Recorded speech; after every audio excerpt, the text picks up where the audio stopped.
کیا ہم آخرت کی تیاری کر رہے ہیں؟ ویسے جان لیں اس کی دو قسمیں ہوتی ہیں۔ کیا ہم آخرت کی تیاری کر رہے ہیں کا مطلب کیسا کرنا چاہیے، اور دوسری قسم ہوتی ہے کیا ہم آخرت کی تیاری کر رہے ہیں کا مطلب ہم جو کر رہے ہیں کیا وہ غلط ہے۔ تو آئیے آخرت کی تیاری کیسے کرنا، کیا اس کا طریقہ کار ہونا چاہیے، عام طور پر ہم اور آپ سنتے ہیں، لیکن کیا ہم جس طریقے سے آخرت کی تیاری کر رہے ہیں وہ آخرت کی تیاری ہے یا نہیں ہے؟ آج ہم اس سلسلے میں اپنا حساب و کتاب لینے کی کوشش کریں گے۔ ہم سب جانتے ہیں کہ اللہ تبارک و تعالی نے ہمیں اس دار فانی میں محض اپنی عبادت کے لیے پیدا کیا ہے۔ اللہ تبارک و تعالیٰ نے سورۃ الملک کے اندر ارشاد فرمایا، ہر ایک کو وہ سورہ یاد ہوتا ہے، روزانہ رات میں سونے سے پہلے وہ سورہ پڑھا جاتا ہے۔ کیا فرمایا اللہ تبارک و تعالیٰ نے؟ الذی خلق الموت والحیات لیبلوکم ایکم احسن عملا۔ میرے بندو، میں نے یہ موت اور زندگی کا کھیل اسی لیے رچا ہے، میں دیکھنا چاہتا ہوں تم میں سے اچھا کون ہے، یعنی عبادت کرنے والا کون ہے، کون اچھا کام کرے گا، کون عبادت کرے گا، اور کون اچھے کام میں سب سے اچھا کام کرے گا۔ تو زندگی کا مقصد کیا ہوا؟ اللہ کی عبادت۔ لیکن کہیں نہ کہیں ایسے لگتا ہے کہ ہم اپنے زندگی کے مقصد کو بھولے ہوئے ہیں۔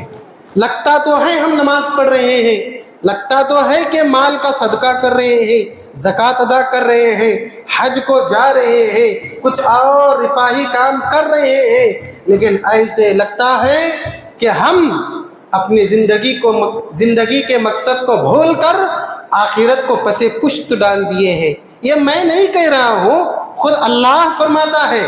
ہماری حالت کا جائزہ لے کر اللہ اپنے کلام مقدس میں فرماتا ہے، اللہ فرماتا ہے اقترب للناس حسابهم وهم فی غفلۃ معرضون۔ لوگوں کے حساب و کتاب کا دن ان کے سر کے اوپر ہے اور وہ ہیں کہ غفلت کی چادر اوڑھے ہوئے ہیں۔ اللہ فرماتا ہے، کسی اور کے لیے نہیں، اپنے انہی بندوں کے لیے فرما رہا ہے جن بندوں کو اس نے آخرت کی تیاری کا مکلف بنایا ہے، جن بندوں کو اس نے حکم دیا ہے کہ تمہاری زندگی کا مقصد کیا ہے؟ آخرت کی فکر کرنا ہے، آخرت کی تیاری کرنا ہے، آخرت کی کامیابی کے لیے کوشاں رہنا ہے۔ پتہ ہے اللہ تبارک و تعالیٰ نے کیا فرمایا؟ اقترب للناس حسابهم وهم فی غفلۃ معرضون، اور وہ ہیں کہ غفلت کی چادر اوڑھے ہوئے ہیں، کسی کو آخرت کی فکر نہیں ہے، کسی کو آخرت کی تیاری کا کوئی جذبہ نہیں ہے، کوئی لگاؤ نہیں ہے، کوئی انسیت نہیں ہے۔ کیا وجہ ہے کہ آخرت کی فکر اور آخرت کی تیاری میں ہم اتنے سست ہیں؟ میں ایک بات آپ کو بتاتا ہوں، اس مسجد میں افضل لوگ بھی ہیں، مفضول لوگ بھی ہیں، یعنی دنیاوی حساب سے اب میں کہوں گا تو آپ برا نہیں ماننا، ہم نے ہی کیٹیگری بنا دیے ہیں۔ کیا یہ بڑا آدمی ہے بھائی، عہدے والا ہے بھائی، پوزیشن والا ہے، بڑا ہے، وغیرہ وغیرہ۔ سمجھ لیجیے آپ میں سے ایک کو کھڑا کر کے میں ایک کام بولوں اور وہ افضل انسان ایک کام بولے تو ظاہر سی بات ہے آپ میری بات تو نہیں مانیں گے، اس افضل انسان کی بات آپ کو ماننا پڑے گی۔